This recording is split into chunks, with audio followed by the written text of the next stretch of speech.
Bonjour à tous et bienvenue sur Steamit.fr. Alors aujourd'hui on va vous parler pourquoi le sel est essentiel pour faire fonctionner votre petit fer défroisseur Steamit. Regardez, quand vous allez l'ouvrir, comme d'habitude, la petite flèche en face du trait, vous allez venir la positionner ici. Ainsi vous allez accéder tout simplement au réservoir du petit fer. Vous avez besoin d'eau, l'eau c'est de l'eau du robinet, c'est pas besoin d'eau déminéralisée. Vous avez un petit réservoir, comme ceci, un petit récipient avec un petit trait sur la limite. Pas plus, pas moins, à la limite, c'est parfait. Vous le versez à l'intérieur. Si vous oubliez le sel, voici ce qui va se passer. Regardez bien. Vous allez brancher tout simplement votre Steamit en le mettant sur le côté. Vous allez le brancher sur le secteur. Et là, en réalité, votre fer va chauffer, va monter en ébullition, mais vous n'aurez absolument pas de vapeur.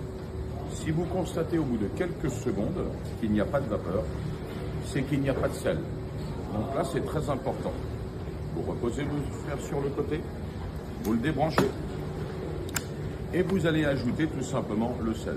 Le sel, c'est du sel de table, c'est du sel fin, c'est du sel de supermarché, le même que vous utilisez pour assaisonner simplement la salade ou tout simplement vos viandes. Alors, normalement, on met deux petites cuillères, et ça on le fait une fois sur deux. Mais imaginez un seul instant que vous ayez mis qu'une seule cuillère. Voici ce qui va se passer, regardez bien.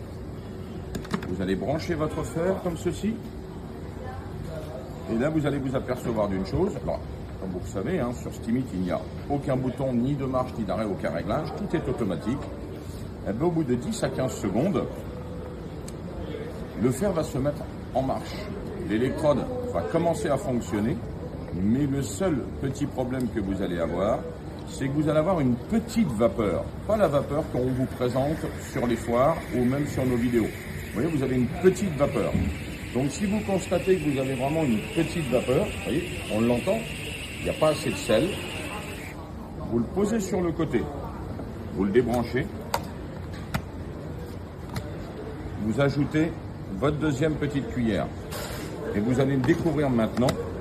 Quand on met les 2 cuillères de sel, grâce à cette technique, on aura tout simplement une véritable vapeur.